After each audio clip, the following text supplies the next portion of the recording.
Welcome to the second part of the lecture. I'll just make this somewhat larger so you can view.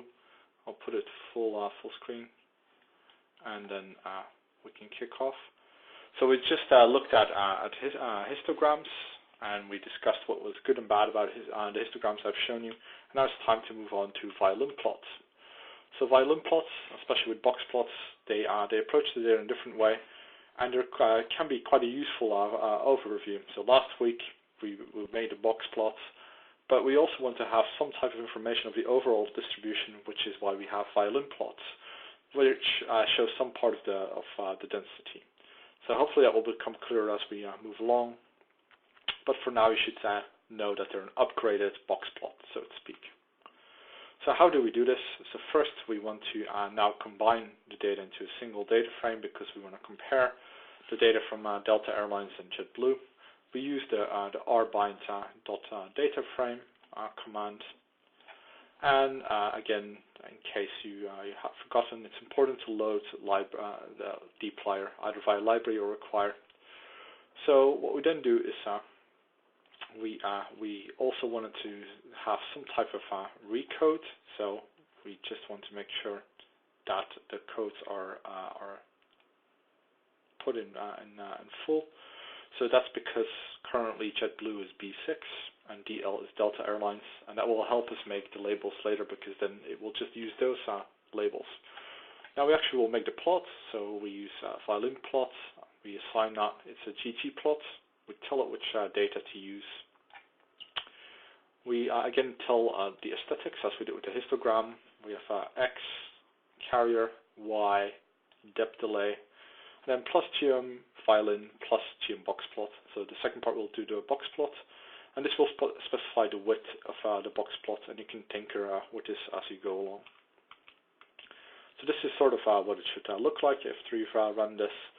And you again see that some of the Delta Airlines has some big outliers, but overall you also now have an idea of the shape of the distribution, so it provides somewhat more information compared to the box plot, which is this density type of thing. So there's actually quite a lot of information in this chart. So that's the basic violin plot. Now we can add some further oomph if you want. So we can change the labels again via xlab and ylab. And we can apply a theme. Here I've applied a different theme, which is View. And this is the font size in which it's displayed. And then you should get something slightly prettier than we had before, which is this.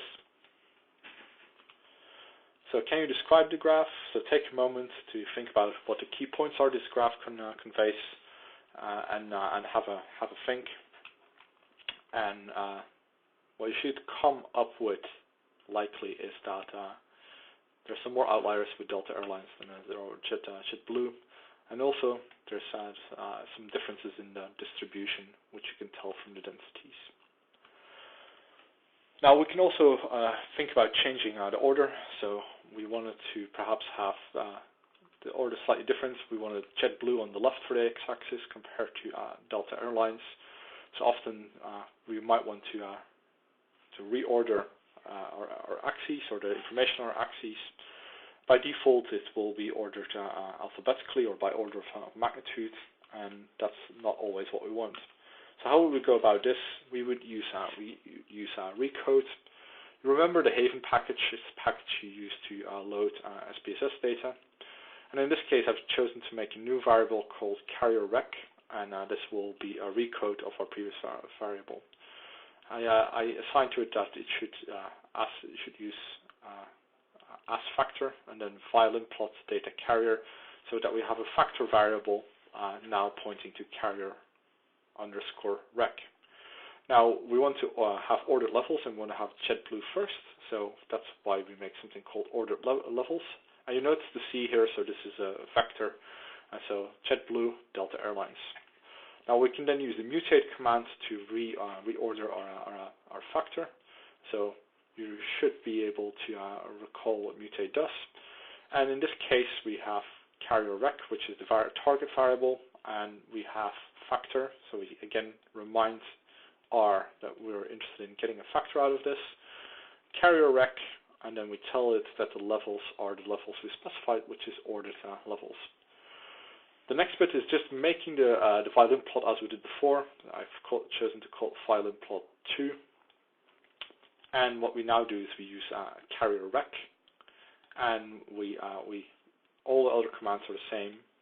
And what you then find is that it's put JetBlue to the left of the graph and kept Delta Airlines to the right. So this is if you want to change the axes in a way. So it's easier to change your data frame than it is to actually change the axes on the graph. Okay.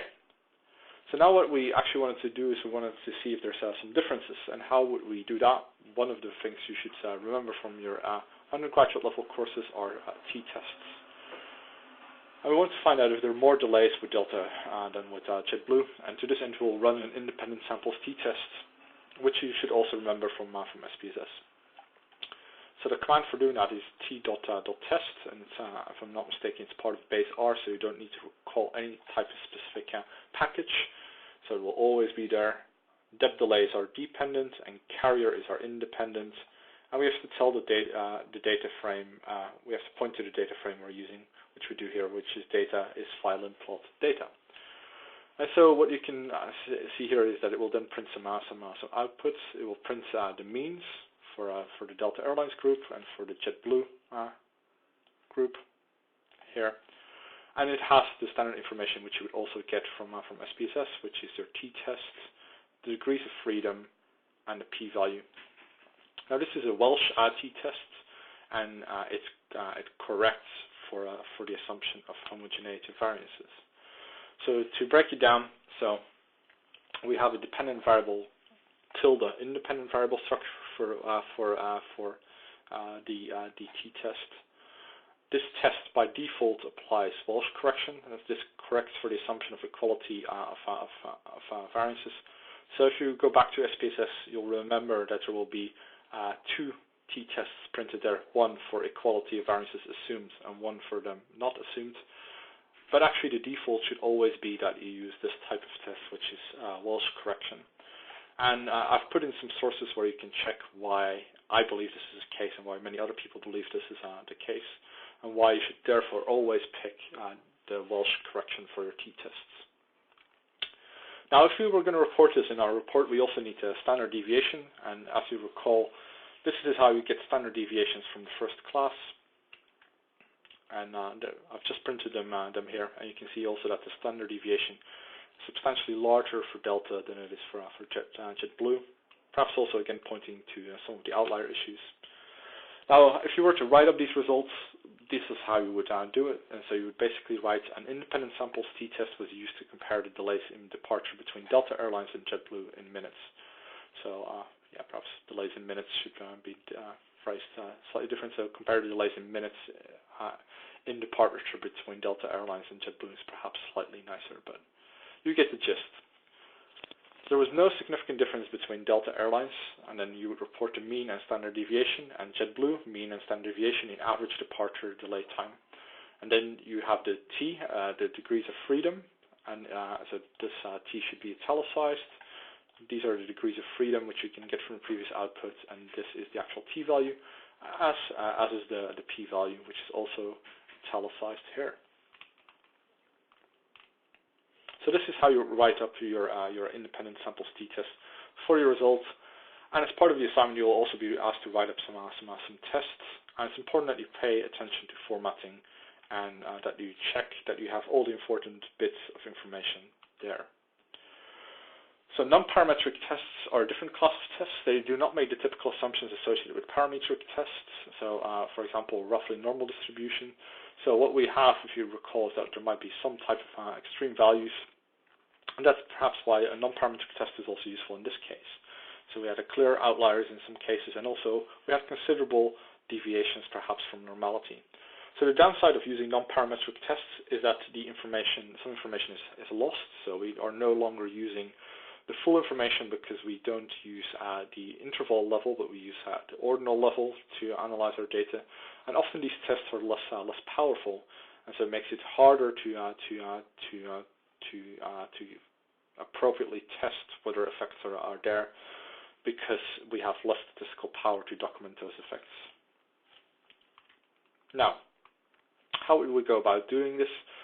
You should know that other alternatives exist, and I won't run you through all of them. And one of the common tests used is the Wilcoxon-Mann-Whitney-U, and this is a non-parametric alternative to a t-test. And sometimes it's just called Mann-Whitney-U. You will likely have come across this with SPSS as well. So this should be hopefully nothing new. And so this is done by the Wilcox.test command. Again, we have our dependent variable, our independent variable, as well as the data frame, where the information is stored, which the test is looking for. We'll then have some output. We'll have the Wilcoxon rank sum test with continuity correction. It has the W, and it has a p-value, and you can find out in this case that it is significant, so we would reject the null hypothesis of no differences between Delta Airlines and JetBlue in this case. So depending on the test you would have chosen, you would have come to different conclusions, and sometimes you have to think quite carefully about why you picked one test versus the other test. Now, another way of analyzing this would be using a Cross-Call-Wallace test, which you might also come across. You can read more here on the link, and the command here is crosscall.test. Again, the dependent variable, the independent variable, but now because previously we didn't specify that carrier is a factor, we have to use as_factor. And bear in mind that this is assuming that you still have the Haven package loaded. If not, you should again use require Haven so it can use this type of command. And again, we have to tell it which data frame to look at. And in this case, it corroborates the finding which we got from the Wilcoxon test. And we have a Cross-Call-Wallace chi-square test, the degrees of freedom associated with it, and the p-value, which again is statistically significant at 5%. So if we were to report such a non-parametric test, and now because we're using non-parametric statistics, we would rely on the median. And so we need this for our report. So this is how you would get the median, and it should come back to you from doing these things. And so this would mean 1 minute minus 1 minute. So perhaps not a huge difference, but the medians are different. And so if you would write this up in your report, you would write a Wilcoxon-Mann-Whitney-U test, or Wilcoxon-Mann-Whitney test showed that there was a significant difference between the red condition and the blue condition. So in this case, it would be Delta versus JetBlue, so I made an error here. In attractiveness course, and again, this is sort of modeled after your assignment, so it should be in delay time. And this is the W is referring back to this report. And the p-value is referring to p is 0.026. So bear in mind that I've put here, unfortunately, red condition and blue condition, which you'll come across in part of your assignments, and attractiveness course, and that should be delay in minutes, and rather it should be Delta Airlines and JetBlue. So our conclusion is that Delta Airlines is significantly later than JetBlue, if you want to put it in layman's terms, and this is evidenced from the medians. Now, let's ramp it up a bit. An alternative which we could also use is bootstrapping, which you might come across also in your undergraduate courses. And basically, we're dealing here with samples with replacement. So basically, the idea is that if we can construct how uncertain we are by repeatedly drawing samples from our original data set. So basically, we ask the computer to construct many different samples, and then we will evaluate those. And so it's a non-parametric technique in principle, because we're using our own data to construct a confidence interval. And it's basically repeatedly drawing a sample and calculating a statistic. So think of your data, and you now ask the computer to draw lots of samples from it and to test in all of those. And the nice thing is that it can be applied to nearly any technique you come across, and we'll come across some later examples. So we're basically using our own data to construct some type of estimate of uncertainty, or some measure of robustness based from the data we had to start with. So we take repeated samples with replacement from our original sample, and we will evaluate those. How to do it? In this case, we rely on the boot package. You can find out more here. We make the function to do this, so this is something new.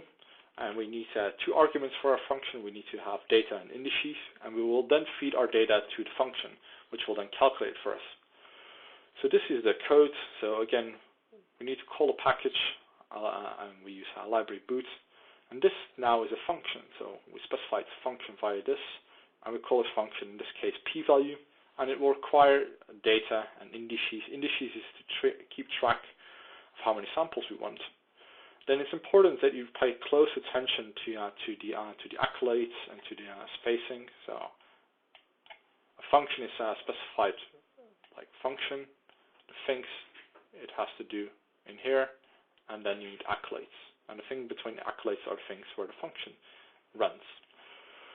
So we make something which is called data boot, and it uses data indices. And this is basically because we're going to run many different samples to select a sample from those many samples. We then have the next step, which is t-test boot, and again, this is running the t-test, and we tell it to use data boot, and then we ask it to return the output, and the output in this case, these large number of square brackets denote the position in the output which we want, and you can study the output of a t-test, and the third element is the value we're after, which is why we want to return it. So just to go back slightly, so if you wanted a different element of the outputs, so outputs are typically lists, you can then put in 1 or 2, and that might give you, for example, the t-value or the degrees of freedom, depending on how the list is structured. So just 3 is pointing that we want a third element, and you can inspect what the output looks like from t-tests, and then you will find out it's the third element. So bootstrapping is truly random, so if a researcher wants to replicate what we're doing, they would need to have the same starting point, so to speak, and we can use that we can do that in R via using the set.seed command. It can be any number you want, your favorite day of the year, your favorite year, 666, 999, all sorts of numbers which you might like, you can put in there. And this is just to make it replicable. So if somebody puts in set.seed and runs the same type of code, he or she should get the same type of result. Now the next bit of code is the number of samples we want to draw, which is R, the number of replicates. And in this case, we're asking the computer to make 10,000 samples, and we need a place to store it, which is results. And then we use the boot command from the boot package. The data it uses, the statistic it has to generate, which is the p-value for which we've defined the function. And then R is the number of replicates, basically how many times do we want boot to do this. And even though if you're working on a computer, which is quite fast, it will take you some time to run 10,000 samples, but still it doesn't take a long time. If you manage to do that on your own, you'll get results, and we can look at some of the results. T0 is sort of the starting point. This should be sort of similar to what we got from our t-value output. And then I've only chosen to print a couple of lines, so these are all p-values, and there should be 10,000 of them, which we can then evaluate, and it says 0.08, 0.13, etc., etc. So this will be a very long list of all the different p-values. We can then plot the results, and we can do that quite easily by just typing plot results. We have here what is a histogram, and so it's chosen. You can read more about what density means, but you can think of this just as a histogram. And this is sort of a plot where it aligns the normal function, and it sort of shows you how far it deviates as a function of this line, which is a standard normal function. So standard normal because you remember z-scores, and so these are z-scores. So it sort of tells you the sort of shape, but you can also sort of see the shape here in these 10,000 p-values. Now the reason we did this is because we wanted a 95% confidence interval, so basically trying to find out how uncertain we are. There are various types of in which we could construct this confidence interval, And again, I don't have time to go into this, but you can read more about it here. And one of the best methods of picking a confidence interval is constructing a bias-corrected accelerated confidence interval. And again, you can read more here as to why it's likely one of the best methods of doing this. So what we can then do is use the boot.ci command results and then the type, and you can use different commands in here to get different types of confidence intervals, and then it will print some type of output.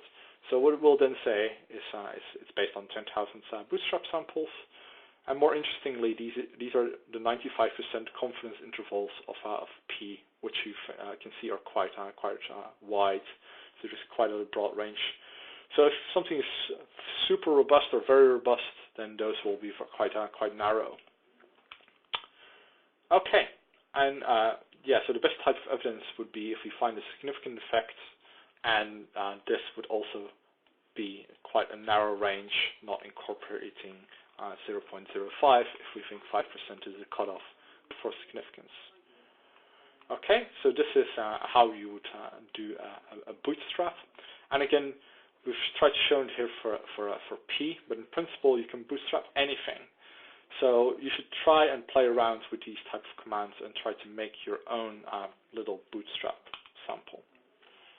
Now, what would you actually write in your report?